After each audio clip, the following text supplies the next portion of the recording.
What if your old drill stopped working? Not because the motor failed, but because the battery just needed a small jump. Would you try fixing it yourself? Sometimes a drill that refuses to spin isn't really broken at all.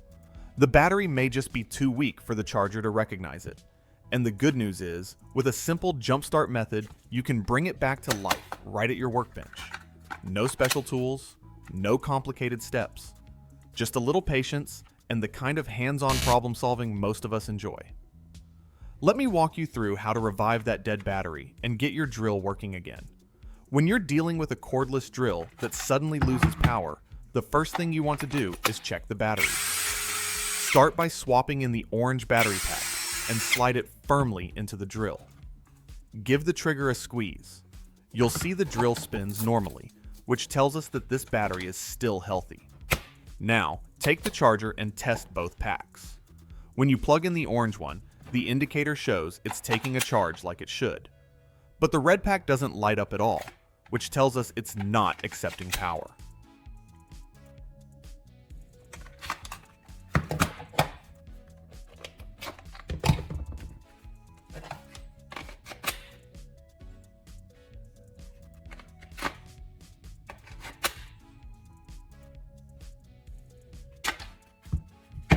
To be sure, bring out a simple multimeter and test their output.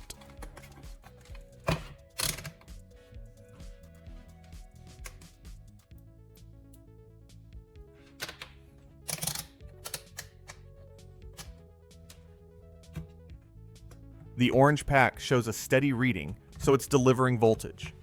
The red one, however, shows nothing on the meter.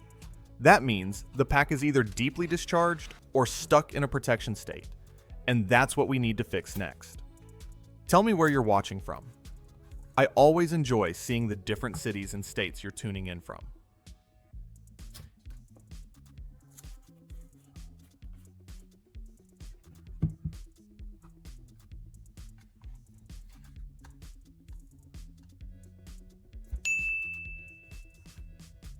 To kickstart the weak battery, you can try a simple method using two metal house keys as temporary conductors.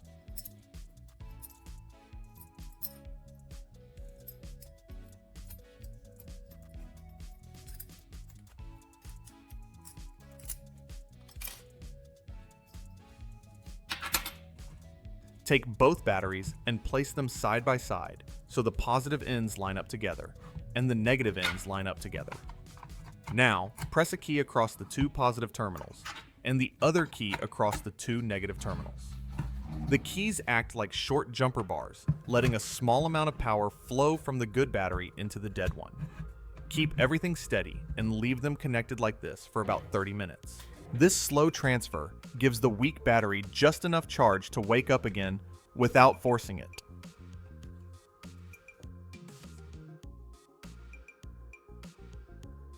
When the time is up, separate the batteries and move on to the next step to see if the dead one can now take a proper charge. Now that the two batteries have been separated, let's bring that red pack back to the charger and see what happens. A moment ago, it wouldn't take any power at all. But after that quick jump, you should start to see the indicator light come on. From here, just let it charge for about 2 hours. This gives the battery the time it needs to balance itself and build enough voltage to power your drill normally.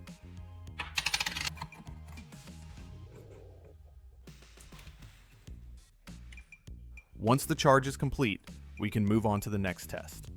When you want a little more control and a safer grip, you can move to the second way of jump starting the battery.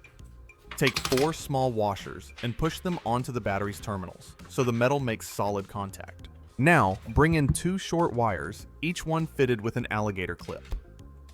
Clip the red wire to the positive washer on the good battery and the other end to the positive washer on the weak one. Do the same with the black wire on the negative side. This setup lets the charge flow slowly from the working battery into the dead one. Let it sit for a while so the weak battery can pick up enough energy to wake up again. This simple connection often brings stubborn packs back to life. Sometimes the simplest tools give you the push you need. Here we take 2 utility knife blades and use them as temporary connectors to wake up the weak battery. Hold one blade against the positive terminal of the weak pack and the other blade against the negative. Then touch each blade to the matching terminals on the good battery. Keep the contact steady and let the weak battery pull a small boost. After a short moment, separate the blades and feel the battery warm slightly. This quick jump can bring a stubborn pack back to life long enough to test it under load. With just 2 blades you already have in the garage, you can give the battery one more chance to work.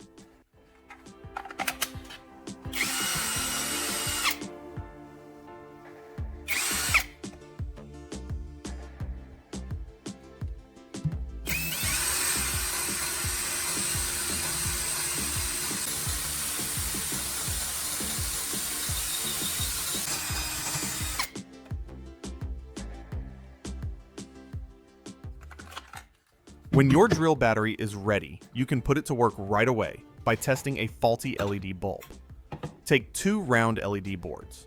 One lights up and the other doesn't. Plug each one into a socket and mark the board that stays dark.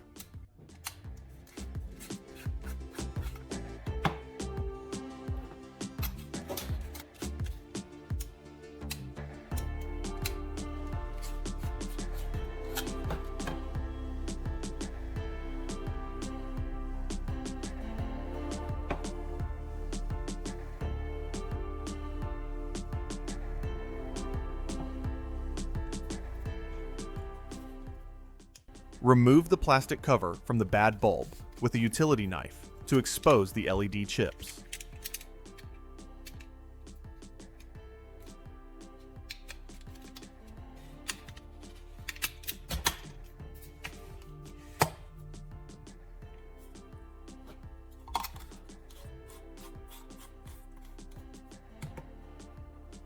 Cut a short piece of solid copper wire strip both ends and bend it into a small testing clip.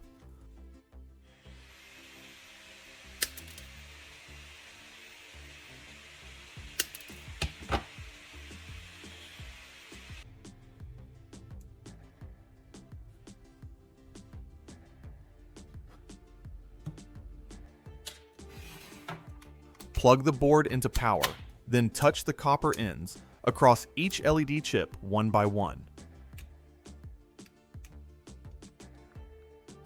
When you find one that doesn't react, mark it clearly. This tells you exactly which chip has failed and needs repair. Now let's clean up the damaged LED chip so we can bring it back to life. Take your utility knife and gently scrape away the burnt surface on the chip until the contact points look clear again. Keep the pressure light so you don't damage the board around it.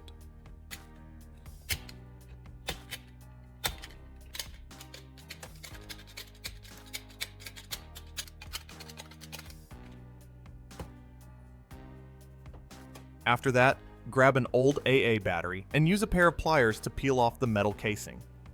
Inside you'll find a solid graphite core. Pull that core out and set it aside. We'll use it as the heating element to melt a small piece of tin onto the chip in the next step.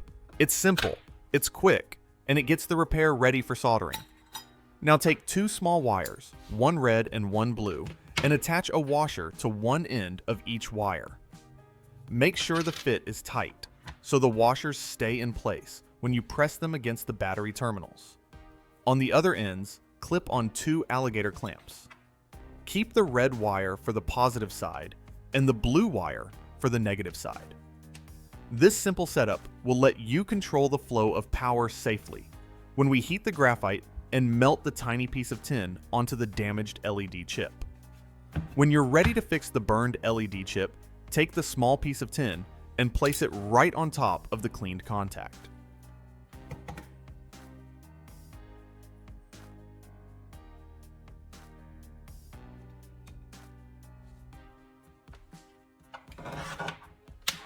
Now, bring in your drill battery. Clip the red washer lead to the battery's positive side and the blue one to the negative. The blue clip goes onto the graphite core, and the red clip is what you'll tap against it. When the clips touch, you'll see a small spark, and the graphite will heat up fast. Keep that heat focused on the tin sitting on the chip. In just a moment, the tin softens, melts, and bonds firmly to the contact. Once it cools, that damaged chip now has a solid connection again, and the repair is ready to test. When you take a little time to bring a dead drill battery back to life, you're not just saving money. You're keeping your tools working the way you need them every day. And with a simple jump, a bit of testing, and a careful solder repair, you can even save an LED chip that most people would throw away. If you enjoyed this kind of hands-on fix and want more practical ideas for your workshop, make sure to like the video and subscribe for the next project.